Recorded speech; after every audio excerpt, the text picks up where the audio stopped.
Hello dear students, welcome back to EduHunt video lecture series.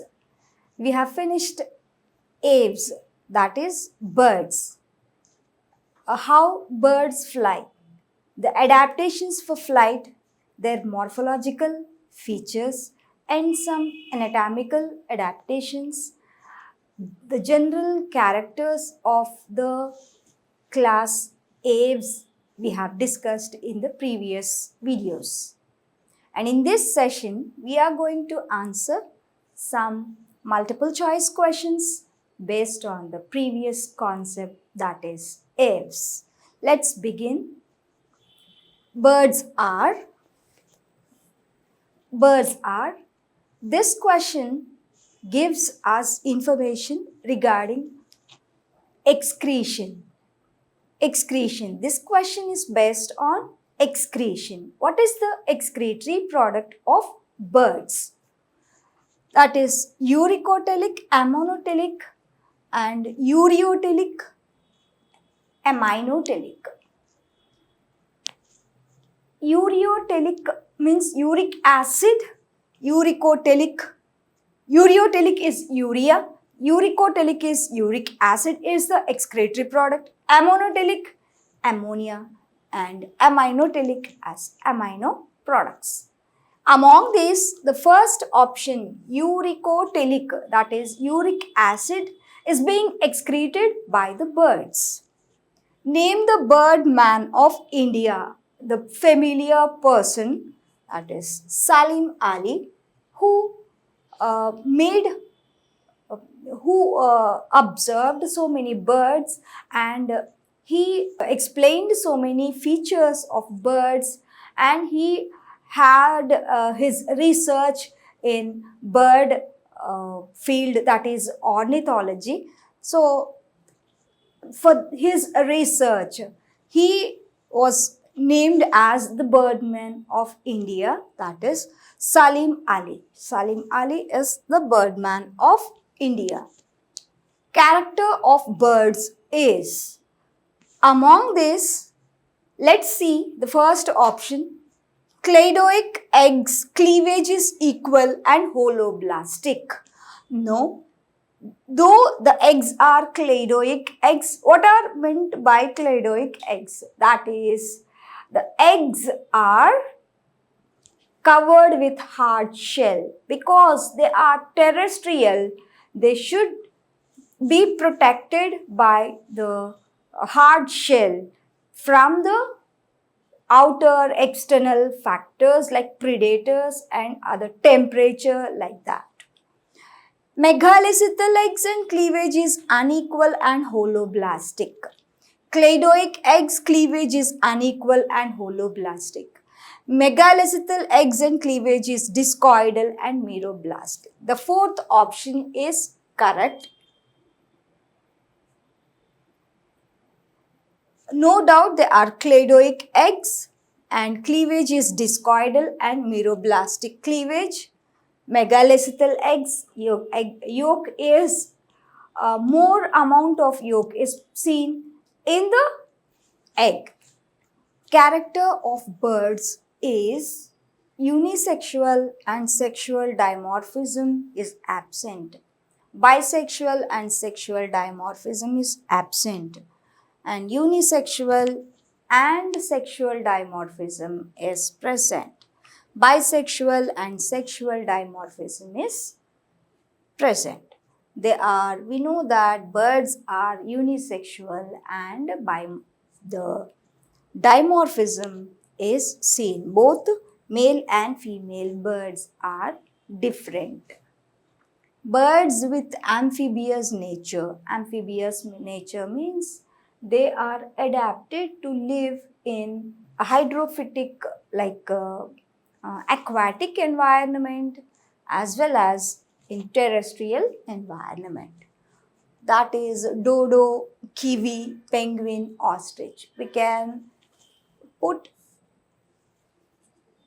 choose option 2 as the right answer because penguin is such a bird that is adapted to live in both conditions. Secretion of pigeon's milk is by crop glands.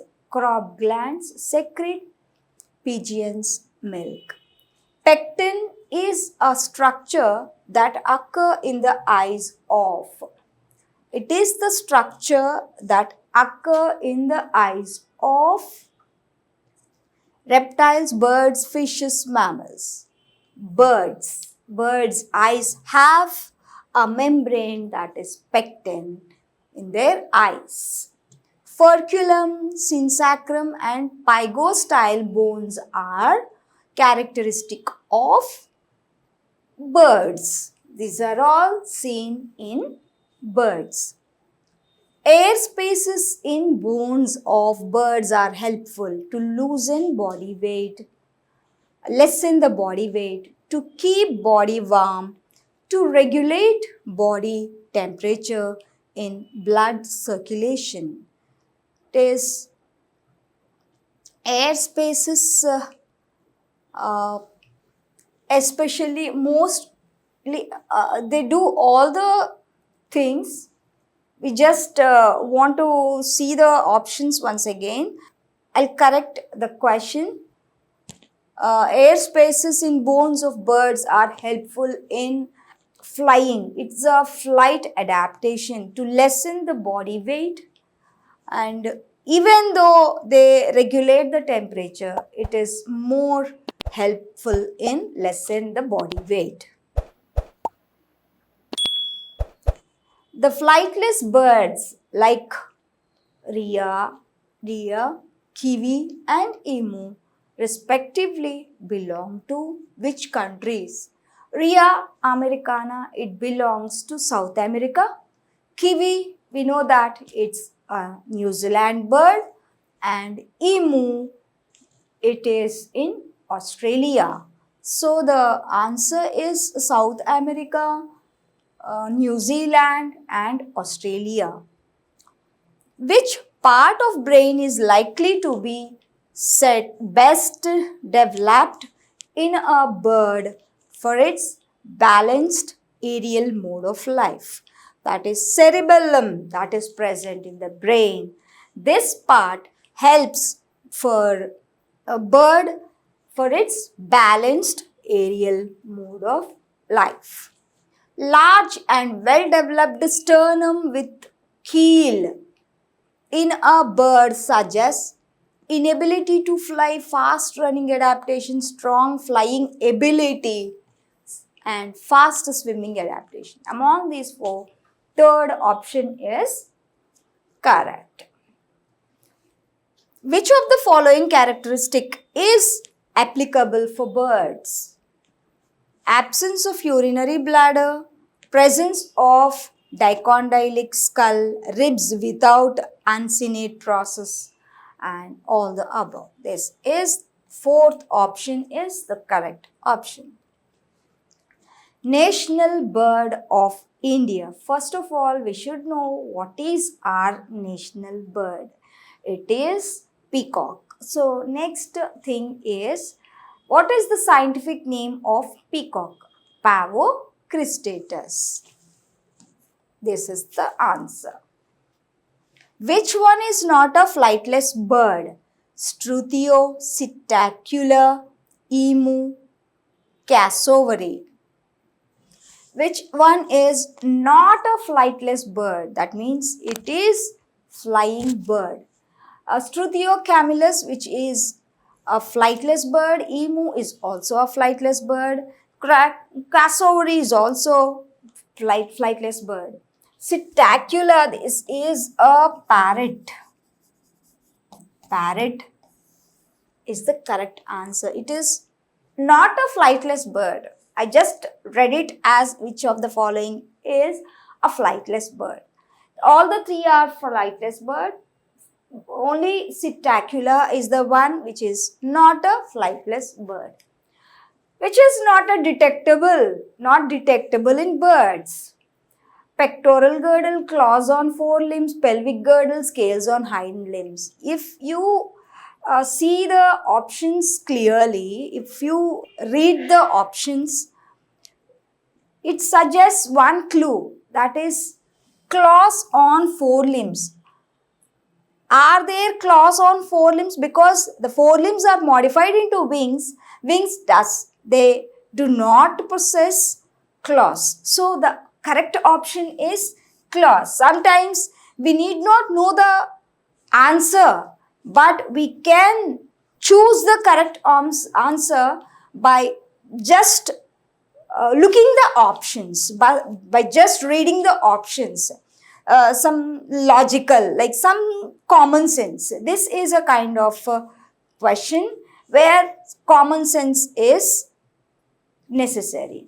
Claws are present on the hind limbs, the legs, not on the wings. That is why we choose this option as the correct option.